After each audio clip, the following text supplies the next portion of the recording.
ನಾನು ಬೇಸರ ಆಗೋ ಥರ ಕಿರೀಟದ ಬಗ್ಗೆ ಮಾತಾಡಿ ಭಾವ ಕಿರೀಟ ರಿಪೇರಿ ಮಾಡೋ ಕೆಲಸ ನಿಲ್ಲಿಸ್ಲಿ ಅನ್ನೋದು ನನ್ನ ಉದ್ದೇಶ ಆಗಿತ್ತು ಅಷ್ಟೇ. ಚೀಟಿ ಕಟ್ಟಿದ ದುಡ್ಡು ಹೋಯ್ತು. ಈಗ ನಮ್ಮ ಕೈಯಲ್ಲಿ ದುಡ್ಡಿಲ್ಲ. ಕಿರೀಟದ ರಿಪೇರಿ ಕೆಲಸದ ದುಡ್ಡನ್ನ ಈಗ ನಾವು ನಂಬ್ಕೊಂಡಿದೀವಿ. ಅದಕ್ಕೂ ಕಲ್ಲಾಕಕ್ಕೆ ಹೊರಟಿದ್ದೀರಾ ನೀವೆಲ್ಲ. ಈ ವಿಚಾರ ನಿಮಗೆ ನಾನು ಹೇಳೋ ಹಾಗಿಲ್ಲ. ಅದಕ್ಕೆ ಹೇಳ್ಕೊಡ್ದು, ಅಣ್ಣ ಮುಳುಗಬಾರ್ದು. ಕೊನೆವರೆಗೂ ನೀವು ಅನ್ನಪೂರ್ಣೇಶ್ವರಿ ಥರ ಇರಬೇಕು ಅನ್ನೋದು ನಮ್ಮ ಆಸೆ. ಆದ್ರೆ ನಿಜ ವಿಚಾರ ನಿಮ್ಗೆ ಹೇಳೋ ಹಾಗಿಲ್ಲ. ಹಾಗಾಗಿ ನಿಮಗೆ ನಾವು ತಲೆ ಮೇಲೆ ಕಲ್ಲೆತ್ತ ಹಾಕೋ ಥರ ಕಾಣಿಸ್ಕೊಳ್ತಿದ್ದೀವಿ. ಎಲ್ಲ ಆದರೆ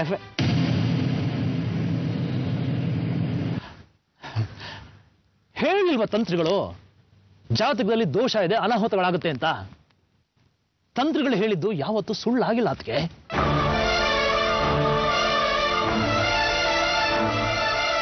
ಸುಳ್ಳು ಹೇಳ್ತಿದ್ಯಾ ನೀನ್ ನನ್ಗೆ? ನನ್ ಮದ್ವೆ ಮುರ್ದ್ ಬೀಳಿ ಅನ್ನೋದು ನಿಮ್ಗಳ ಉದ್ದೇಶ. ಬರೀ ಮದ್ವೆ ನಿಲ್ಸೋದಷ್ಟೇ ನಮ್ಮ ಉದ್ದೇಶ ಆಗಿದ್ದಿದ್ರೆ ಅವತ್ ಮದ್ವೆ ಮಂಟಪಕ್ಕೆ ಪೊಲೀಸ್ನವ್ರನ್ನ ಕರ್ಕೊಂಡ್ಬರ್ತೀನಿ. ತೋರಿಸ್ಲ ನಾನು ಯಾರು ಅಂತ ಚಾಲೆಂಜ್ ಮಾಡಿ ಹೇಳ್ತೀನಿ. ಏನೋ ಮಾಡಿದನ್ ಸುಚೇಂದ್ರ ನಿನಗೆ? ಅಯ್ಯೋ ಬಿಡೆ. ನೋಡು ಸದಾನಂದ, ಕೇಶು ಮಾವನ್ ಬಗ್ಗೆ ಸುಚೇಂದ್ರನ್ ಬಗ್ಗೆ ಗೌರವ ಇಲ್ದೆ ಮಾತಾಡ್ಬೇಡ. ಅವ್ರಿಗೇನೆ ಗೌರವ ಕೊಡೋದು? ತಿನ್ನೋ ಅನ್ನ ಗೌರವ ಕೊಡ್ಬೇಕು ಅಂತ ಹೇಳ್ಕೊಟ್ಟಿಲ್ವಾ? ಅವ್ರು ಹಾಕಿದ ಅನ್ನ ಏನ ತಿಂತಿಲ್ಲ. ತಿಂತಿದ್ಯಾ, ಅದಕ್ಕೆ ಹೇಳ್ತಿರೋದು. ನನ್ ದುಡ್ಮೆ, ನನ್ ಡಿಪೋ, ನನ್ ಸಂಪಾದನೆ ತಿಂತಾ ಇದ್ದೀನಿ. ಹಾಗಂತ ನೀನ್ ಭಾವಿಸಿದ್ಯಾ? ಆದ್ರೆ ನಿಜ ವಿಚಾರ ಬೇರೆ ಇದೆ. ನಿನ್ ಡಿಪೋಗೆ ಗೋರಿ ವಿರೂಪಾಕ್ಷ ಅಂತ ಪದೇ ಪದೇ ಲೋಡ್ ಗಟ್ಲೆ ಆರ್ಡರ್ ಕೊಡೋರು ಯಾರು ಅನ್ಕೊಂಡಿದ್ಯಾ? ಸುಚೇಂದ್ರನ್ ಕಡೆ ಅವರು.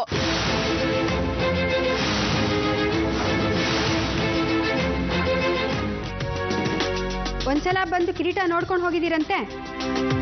ಖರ್ಚು ವೆಚ್ಚದ ಪತ್ರ ಎಲ್ಲ ಕೊಟ್ಟಿಲ್ವಾ ಇನ್ನು? ಎಷ್ಟಾಗುತ್ತೆ? ಬೇಗ ಹೇಳ್ಬೇಕು, ನಂಗೆ ಟೈಮ್ ಇಲ್ಲ. ಇದರಲ್ಲಿದೆ 4 ರಿಂದ 6 ಲಕ್ಷ ಆಗಬಹುದು.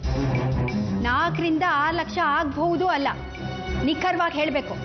4.5 ಲಕ್ಷ ಆಗ್ಬೋದು, 5 ಲಕ್ಷ ಆಗ್ಬೋದು, 5,99,000 ಆಗ್ಬೋದು. ನಿಖರವಾಗಿ ಹೇಳ್ಬೇಕು ನನಗೆ. ನಾನಿನ್ನೂ ಕಿರೀಟನ ವಿವರವಾಗಿ ಪರಿಶೀಲಿಸಿಲ್ಲ.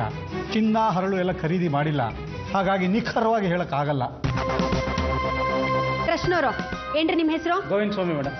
ಇವ್ರಿಗೆ ಅಡ್ವಾನ್ಸ್ ಮಾಡ್ರಿ. 2 ಲಕ್ಷ ಕೊಟ್ರೆ ಆಗುತ್ತಾ? ಆಗ್ಬೋದು. ಕೊಡ್ರಿ ಇವ್ರಿಗೆ.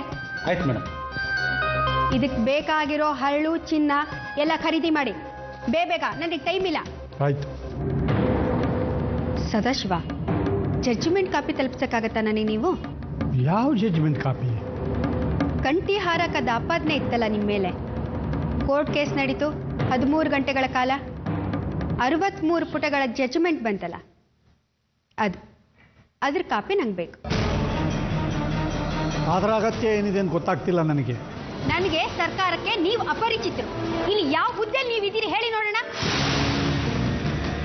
ಇಷ್ಟ ಬಂದವ್ರ ಹತ್ರ ಮಾಡಿಸ್ಕೊಳ್ಳಿ ಕಿರೀಟದ ರಿಪೇರಿ ಕೆಲಸನ. ನಾನು ಮಾಡಲ್ಲ. ನಾವು ಗೌರವ ಕೊಟ್ಟರೆ ಸ್ವೀಕರಿಸುವ ಮನಸ್ಥಿತಿ ಇಲ್ವಲ್ಲ ಮೇಡಮ್ ನಿಮಗೆ? ಯಶವನಾಥ, ನಾನು ಮಾಡಲ್ಲ ಈ ಕೆಲಸ. ಸದಾಶಿವ ನಿಂತ್ಕೊ ಅಂದೆ. ಸದಾಶಿವ ಯಾಕೆ ನಿಂತ್ಕೋಬೇಕು? ಇನ್ನಷ್ಟು ಅವಮಾನಗಳಿಂದ ಸಹಿಸ್ಕೊಳ್ಳೋದಕ್ಕ ಆ 3rd ಕ್ಲಾಸ್ ಗೋವಿಂದ ಸ್ವಾಮಿಯಿಂದ ಹಿಡಿದು DC ವರೆಗೂ ನನ್ನನ್ನು ಕೀಳಕ್ಕೆ ಕಾಣ್ತಾರೆ. ಸಹಿಸ್ಕೊಳ್ಳೋದ್ರಲ್ಲಿ ಏನರ್ಥ ಇದೆ ಹೇಳು? ಸಹಿಸ್ಕೋ, ಮನಸ್ಸಿಗೆ ಕಷ್ಟ ಆದ್ರೂ ತಡ್ಕೋ ಅಂತ ಹೇಳೋದಕ್ಕೆ ನಾನು ನಿನ್ನೆ ನಿಲ್ಲಿಸ್ಲಿಲ್ಲ. ಅರ್ಥ ಮಾಡ್ಕೊ ಅಂತ ಹೇಳ್ತಾ ಇದ್ದೀನಿ. ಗೊತ್ತಿದೆ ಕಣೋ ಕೇಶವನಾಥ, ನನಗೆ ಕಿರೀಟದ ಕೆಲಸ ಮಾಡದೇ ಇದ್ರೆ ದುಡ್ಡುಗಳು ಬರಲ್ಲ. ದುಡ್ಡು ಬರದೇ ಇದ್ರೆ ಮಗಳ ದೇವಿ ಮದುವೆ ಮಾಡೋಕ್ಕಾಗಲ್ಲ. ನೀನು ಪ್ರಾಮಾಣಿಕ ಅನ್ನೋದು ಇಡೀ ಪ್ರಪಂಚಕ್ಕೆ ಗೊತ್ತಿದೆ. ಅದೇ ಪ್ರಾಮಾಣಿಕತೆಯನ್ನು ಪ್ರಶ್ನೆ ಮಾಡ್ತಿದೆ ಇದೇ ಪ್ರಪಂಚ. ಅಭಿಪ್ರಾಯ ಭೇದಗಳು ಇರತ್ತೆ ಕಣ. ಭೇದಗಳಿಗೆ ಬೆಲೆ ಕೊಡಬಾರ್ದಲ್ವಾ? ಆದ್ರೆ ಇಲ್ಲಿ ಆಗ್ತಿರೋದೇನು? ಬೇಡದೇ ಇರೋ ವಿಚಾರಗಳಿಗೆ ಬೆಲೆ ಕೊಡ್ತಿದ್ದಾರೆ. ಪಾರ್ವತಿ ಮತ್ತೆ ದೇವಿ ಬಗ್ಗೆ ನಿನಗೆ ಪ್ರೀತಿ ಗೌರವ ಅಕರಾಸ್ತೆ ಇಲ್ಲ ಸದಾಶಿವ. ನಿನ್ನ ಹಠಕ್ಕೆ ಬಿದ್ದು ಅವರುಗಳನ್ನ ದೂರ ಮಾಡ್ಕೋತಾ ಇದೆಯಾ ಹೇಳಿದ್ದೀನಿ. ಇಲ್ಲ ಕೇಶವನಾಥ, ಅವರುಗಳಿಲ್ಲದೆ ನನಗೆ ಬದುಕೇ ಇಲ್ಲ ಕಣ. ಮದುವೆ ಮುಂದಕ್ಕೆ ಹಾಕ್ತೀವಿ ಅಂತಲೇ ಇಟ್ಟು ಕೈಯಲ್ಲಾಗದವನು ಸದಾಶಿವ ಅಂತಾರೆ ಈ ಜನ. ಕೂತರು ಅಂತಾರೆ ಕಣ, ನಿಂತರು ಅಂತಾರೆ. ನಮ್ಮ ಪಾಡಿಗೆ ನಮ್ಮ ಕರ್ತವ್ಯಗಳನ್ನ ಪಾಲಿಸೋದು ಧರ್ಮ ಆಗತ್ತೆ. ಮಿಕ್ಕಿದ್ದನ್ನ ಕಾಲವೇ ನಿರ್ಧರಿಸುತ್ತೆ.